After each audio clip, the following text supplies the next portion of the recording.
سلام بچه‌ها، خوش اومدید به اولین ویدیوی ما. توی این ویدیو قراره ببینیم با ارتفاعی که ایلیا برای من تعیین میکنه من میتونم کلاش کنم یا نه.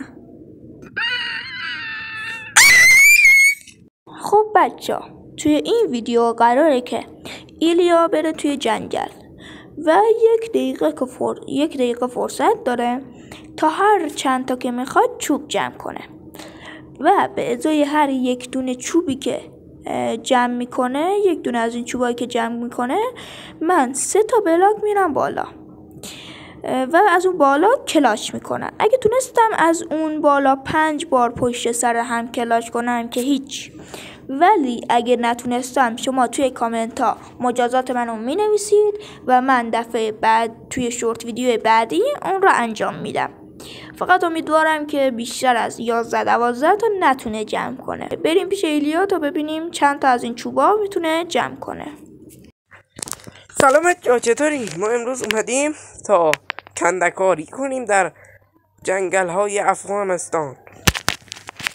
خب میخوام چوب بکنم ببینم چقدر علی قراره پارشه. فکر کنم اگه از اینجاها بریم بالاتر شاید بتونیم چوب بیشتری بکنیم. پس میرم بالا، بعد زمانه میزنم. چه میفت؟ برو باز افتادم.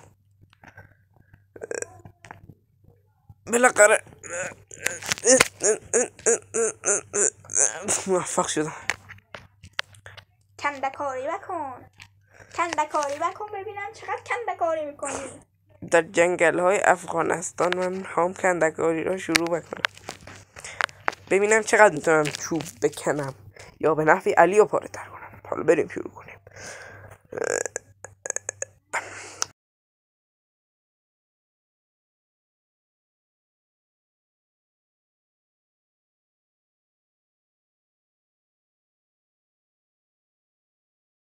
خب بچه ها، ما تونستیم 13 تا چوب جمع کنیم. به نظرم خوبه.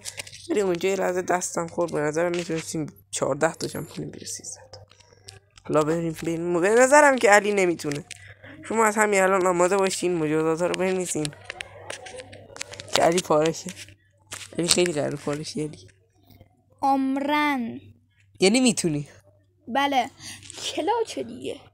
من که از ماینکرافت چی نمیفهمم، ولی باش. چند تا جمع کردی؟ 13 تا. بابا 14 تا دیگه قبوله. یعنی 14 تا؟ خود 13 تا. آقا 13 تا یعنی 39 تا بلاک. خب آقا 13 تا چوب جمع کرد و من بس 39 تا بلاک برم بالا. این 39 تا بلاک هم که دستمه، اینم سطل آبم که دستمه. حالا بریم بالا، ولی من تا وقتی که این 39 تا بلاک رو میذارم و میرم بالا، شما لایک و سابسکرایب یادتون نره. یکی برسه به دادم، دلمو به یکی دادم، از خوبای روزگاره عاشق همین یه باره، مثل اون کسی نداره، سفرهای دوتایی یه دونه باشه خدایی، حرف زدناش قشنگه.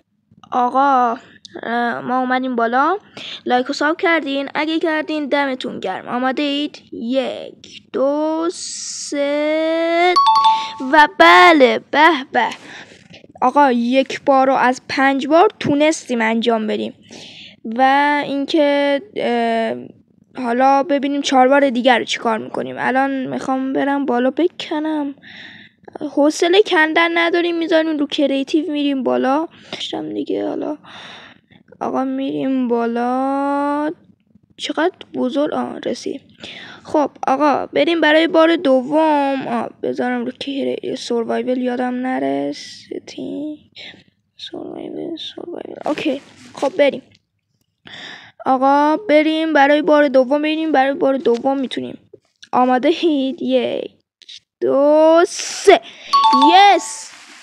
بازم دوباره میتونه. برای بار دوم از 5 بار تونستم.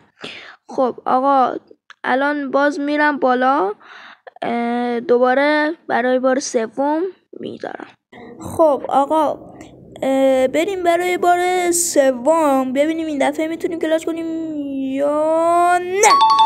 به برای بار سومم میتونه این کینگلی برای بار سومم میتونه. آقا بریم برای بار 4 ببینیم میتونیم کلاچ کنیم یا نه. آماده اید؟ وای کنم باختم.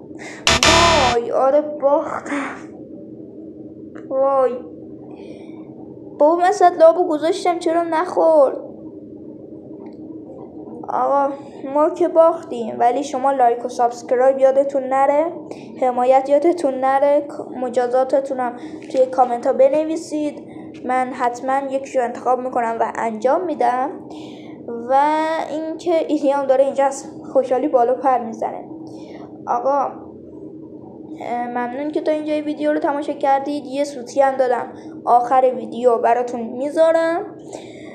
و اینکه همین دیگه، فقط مجازاتاتون رو خیلی بد ننویسید، من گناه دارم، اولین ویدیوه تو رو خدا. آقا تا یه ویدیو دیگه سوتی هم ببینین. تا یه ویدیو دیگه بای. آقا اینم از سوتیم بار 3 بود، میخواستم کلاچ کنم رفتم توی ستینگ که بزنم رو سروایول. اولی رو گذاشتم، دومی رو اشتباهی به جای اینکه بالایی رو بزنم کریتیو رو زدم به جای اینکه سروایول رو بزنم. و اینکه پریدم و زدم، خیلی هم خوب بود.